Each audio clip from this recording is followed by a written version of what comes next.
the fact that if you are able to define your identity, it's quite easy generally also to align culture and image to your identity, we can analyze the Apple case study. Okay, the paradox, the industrial paradox of Apple is simple, in our opinion, is simple and complex. I mean, simple technology that is, I can say, that is more and more complex, so evolution of technology, but interfaces that are more and more simple, okay, are simpler and simpler. Think about that the technology related to the iPad probably is more complex than technology incorporated, embedded in a computer, but to use the iPad is very simple, and to use the computer is not so simple. My mother is able to use iPad but not able to use the computer. So there is a paradox between complex technology and simple interface. And this is the industrial paradox.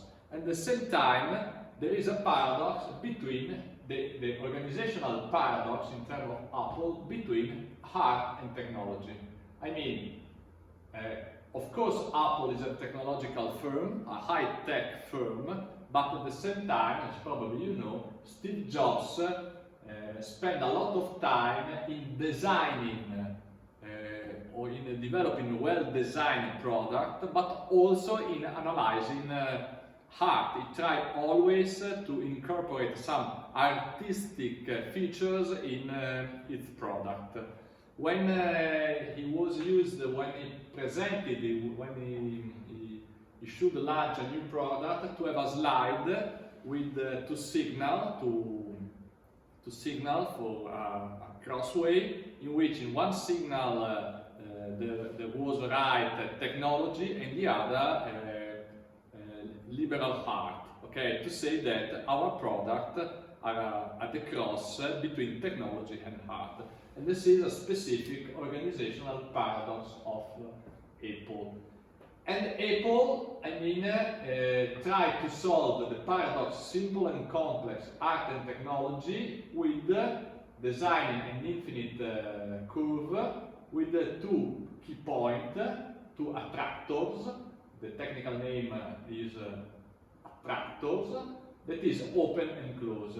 So Apple is able to produce very close product, is very close firm, vertically integrated, and also the product are not open.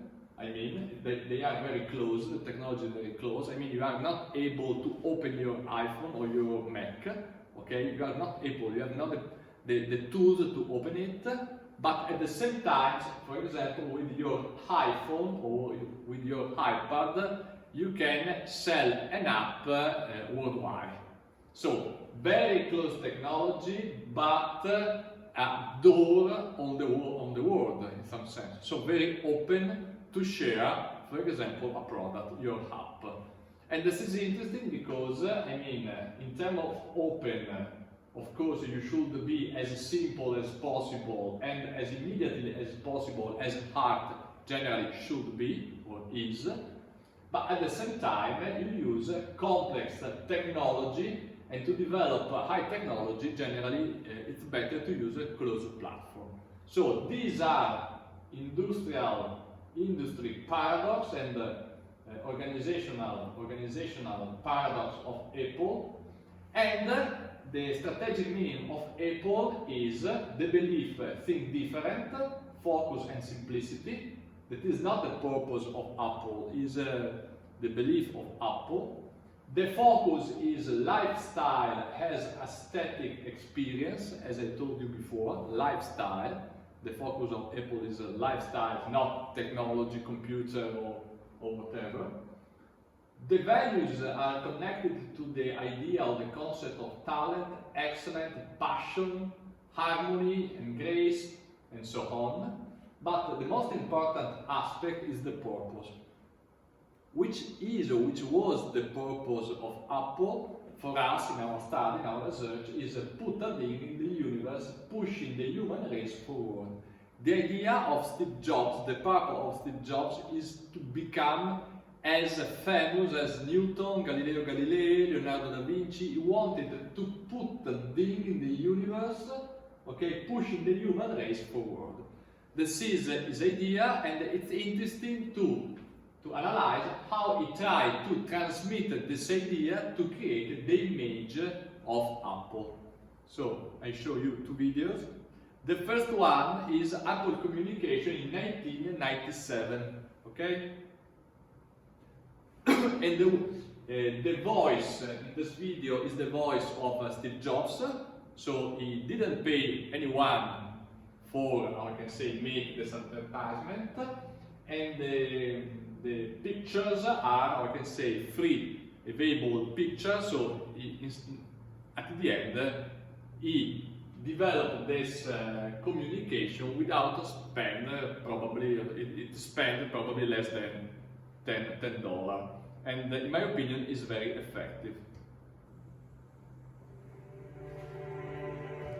Here's to the crazy ones, the misfits, the Bob Dylan became a Nobel Prize after 25 years. The ones who see things differently. They're not fond of rules, and they have no respect for the status quo. You can quote them, disagree with them, glorify or vilify them. About the only thing you can't do is ignore them, because they change things. They push the human race forward. Pushing human race forward. Some may see them as the crazy ones. We see genius. Because the people who are crazy enough to think they can change the world are the ones who do. It's funny because at that time the board of directors said, okay, but from this advertisement, people doesn't understand that we sell computer. And that time, 1997, Steve Jobs answered, we don't sell computer.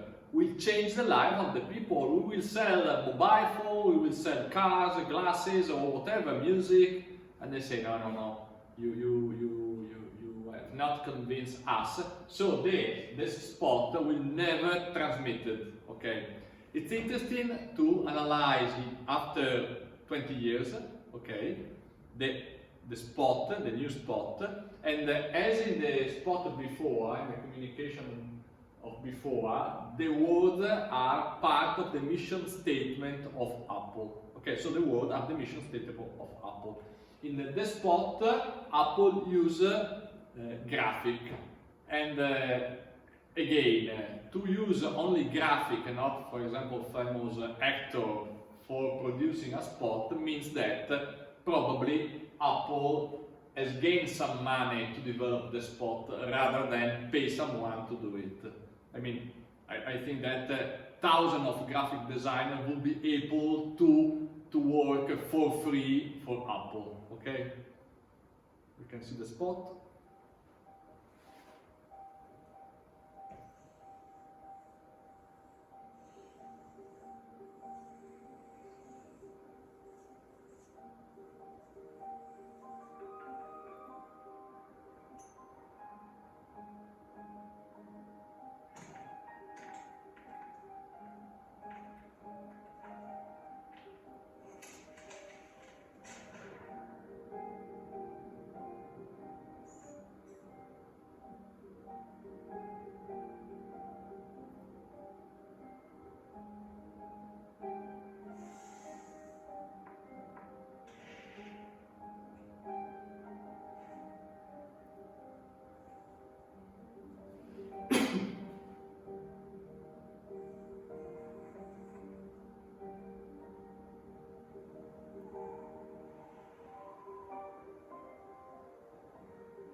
So, beautiful spot, in my opinion, and probably less expensive. It's a very less expensive spot, but it's easy to create a very effective spot, I want to repeat, if it's clear the mission statement, if it's clear the identity of the firm. Otherwise, it's very difficult.